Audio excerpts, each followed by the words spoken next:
E aí galera, beleza? Aqui quem fala é o professor Robson e hoje iremos fazer a descrição simplificada de uma amostra mineral.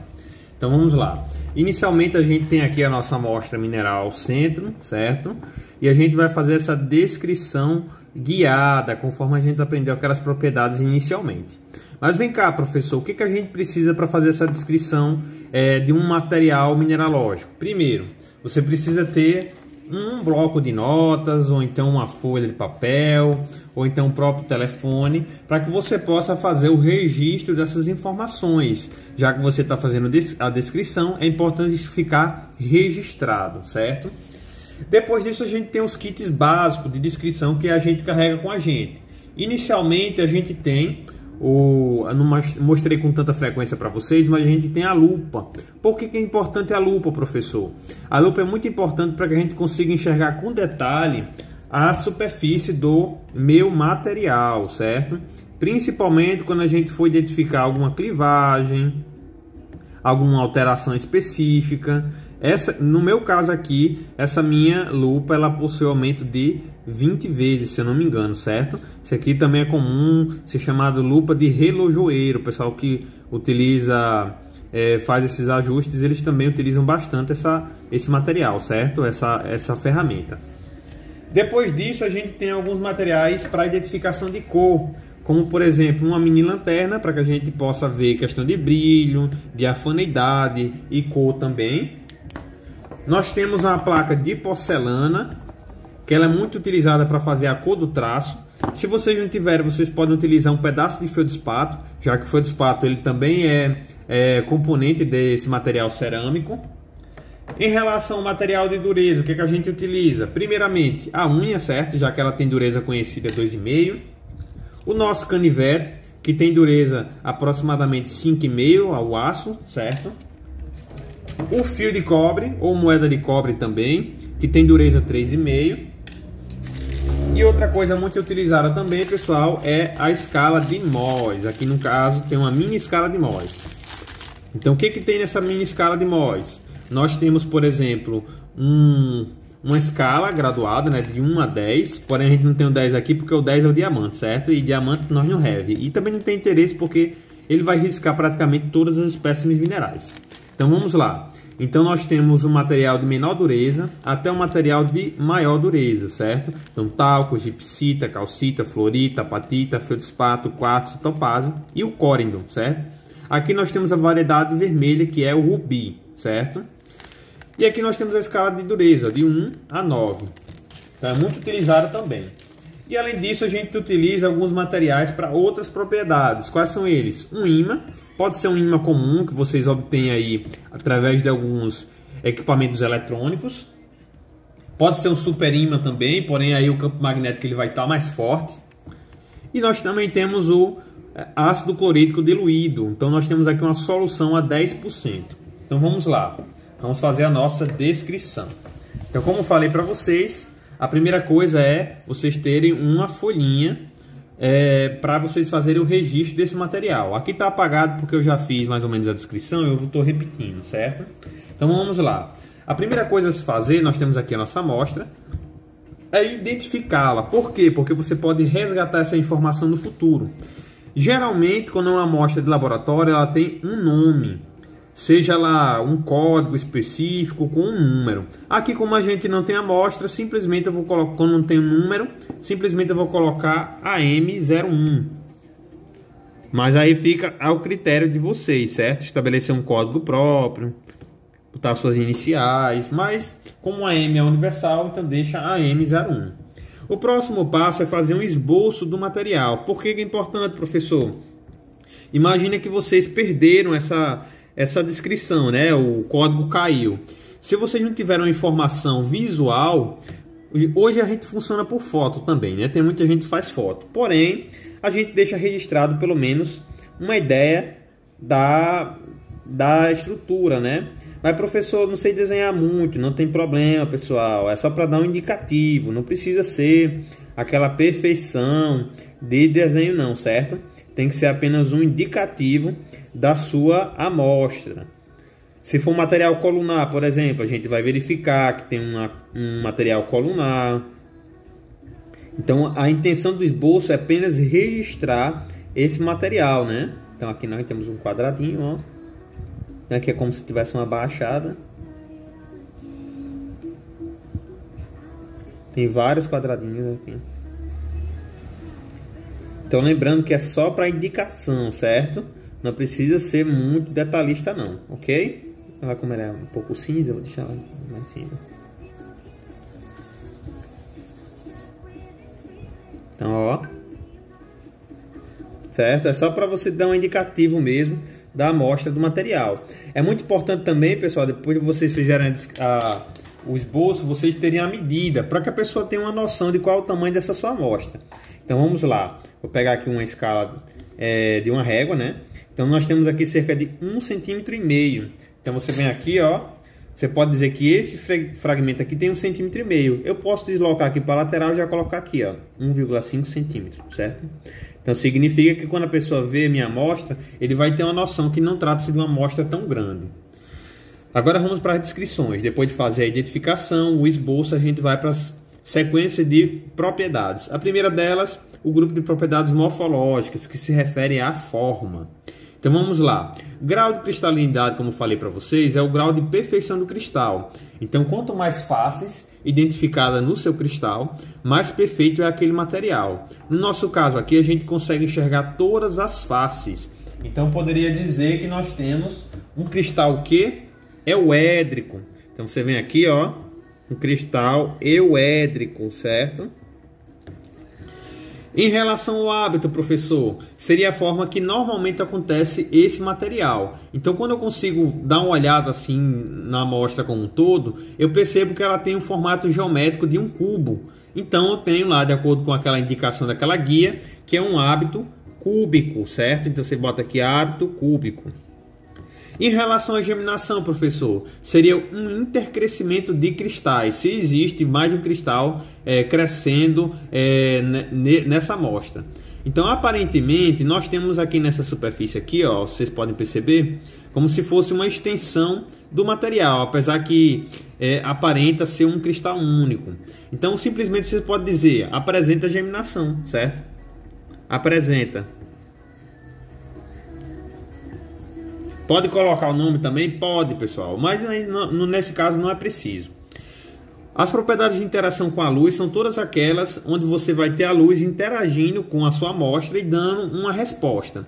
A primeira delas é a cor, que é aquilo que a gente enxerga, certo? E que é uma propriedade, vamos dizer assim, característica para cada uma das pessoas. Por exemplo, aqui ao meu ver, nós temos um material acinzentado, um cinza metálico, um cinza chumbo. Então vocês podem colocar lá, por exemplo, cinza chumbo, cinza prateado, certo? Então sintam-se à vontade. Em relação ao brilho, aqui no brilho, lembrem-se que é a reflexão na superfície do material. Eu vou utilizar a ajuda de uma lanterna. Então verifique, ó, que é como se a luz da minha lanterna ela quase que refletisse na superfície do material. E até mesmo sem a luz da lanterna, ó, o que acontece? Ó? Ele possui uma reflexão altíssima, é como se fosse um espelho polido. Então poderia dizer que aqui é um brilho metálico, certo, pessoal? Brilho metálico. Partindo agora para a questão da diafaneidade ou transparência. De cara aqui eu posso dizer, ó, quando eu tento enxergar através desse cristal, que eu não consigo ver com nenhum detalhe, não consigo ver figura nenhuma, certo?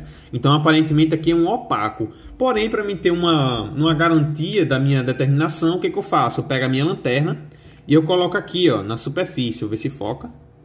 Coloco aqui e verifico se passa alguma luz dentro desse cristal. Aparentemente não passou nada. Vejam só a diferença com o material que é transparente, certo? Ou então é translúcido. Olha só, quando eu passo aqui, ó, a luz, ele vai passar dentro do cristal. Se chama permeabilidade da luz, a transparência, certo? Então nesse nosso caso aqui, o meu material é opaco, já que ele não deixa passar a luz através dele. Em relação à cor do traço, o que eu vou fazer? Eu vou pegar uma placa de porcelana e vou pressioná-lo contra essa placa. E ele vai deixar um uma cor, certo? Aparentemente aqui parece preto, mas quando eu coloco a minha lanterna, ele é um cinza prateado, que repete a cor do meu material, certo? Então eu venho aqui, ó, cor do traço, cinza metálico. Cinza metálico, ou cinza prateado, cinza chumbo. Depois a gente passa para as propriedades mecânicas. Qual que a gente vai fazer primeiro? A dureza. E como é que a gente faz a dureza, pessoal? Você vai pegar materiais de dureza conhecido e vai fazendo seus testes. No nosso caso aqui, o material de dureza mais inferior que a gente possui é a unha. Então o que eu faço? Ó, passo a unha aqui, ó, e verifico se teve algum traço, algum risco, certo? Aparentemente nada, certo? Então significa que a minha dureza é superior a 2,5.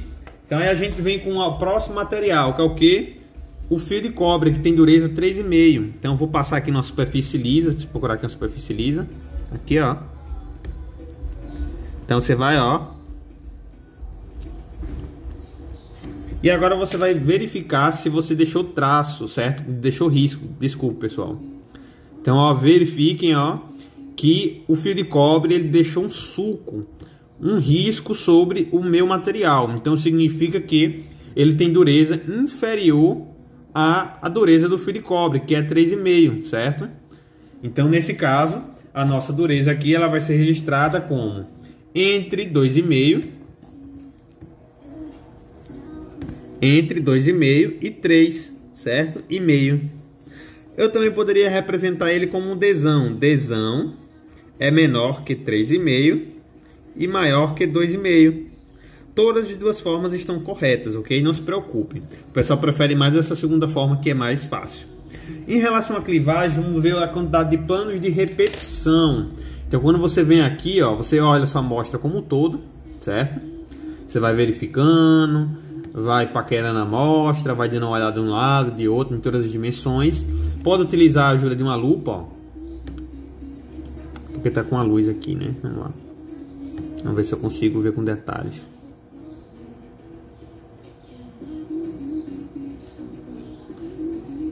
Apesar que não sei se estou conseguindo ver com detalhe, pessoal, ó, veja que tem planos de repetição aqui, ó, como se fosse várias escadinhas. Então isso aqui são planos de clivagem. Normalmente a gente faz o que? A gente vai olhando em todas as direções. Nesse caso, a primeira direção aqui de cima para baixo, a gente tem repetição de planos. Vamos ver aqui, deixa eu ver se foca aqui. Foca aqui, rapaz. Não focou não. Então aqui, pessoal, tentando focar, mas tem plano de repetição, ó, certo? Então aqui nós temos um plano de clivagem. Aqui na lateral, da esquerda para a direita, nós temos plano de clivagem. Temos sim, ó, outro plano de repetição, ó, várias escadinhas. Então de cima para baixo tem, da esquerda para a direita sim, e da frente para trás. Vamos ver se aqui tem, ó, também, ó. Tá vendo?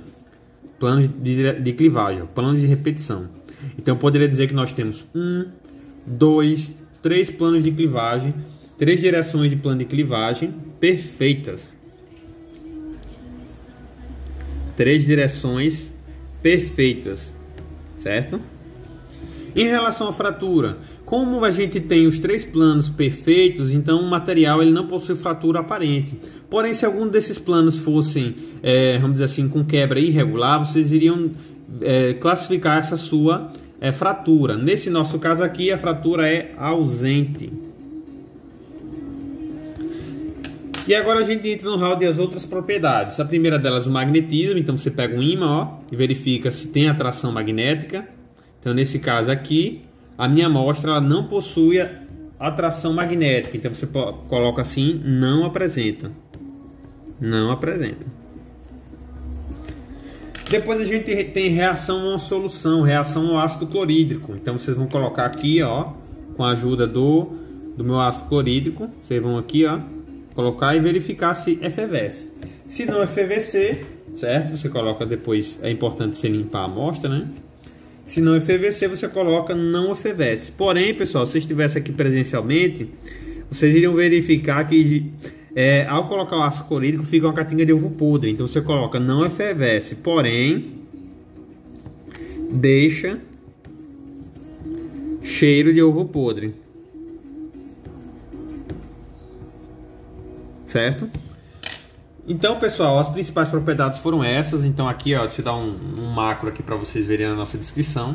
Então veja que você tem aqui a indicação da identificação da amostra, o seu esboço, e você tem os grupos das grandes propriedades, ó, morfológicas, grau de cristalinidade, hábito e germinação, interação com a luz, cor, brilho, diafanidade, cor do traço, mecânica, dureza, clivagem, fratura, outras, magnetismo e reação ao ácido clorídrico. É sempre importante vocês colocarem essa sequência no papel, porque ajuda depois a vocês a memorizarem a sequência de descrição. Isso aqui com o tempo fica automático. Por exemplo, quando eu pego essa amostra, eu vou dizer: trata-se de uma amostra uédrica, com hábito cúbico, apresentando germinação, cor cinza chumbo, brilho metálico, é opaca, possui cor do traço cinza metálico, dureza entre 2,5 e 3,5, apresenta 3 direções perfeitas de clivagem, não possui fratura, não apresenta magnetismo e não apresenta reação ao ácido clorídrico, porém deixa cheiro de ovo podre. Então isso aqui é uma descrição simplificada da minha amostra de mão, certo, pessoal? Então é isso, espero que tenham compreendido e qualquer dúvida, estamos aí para esclarecer. Valeu!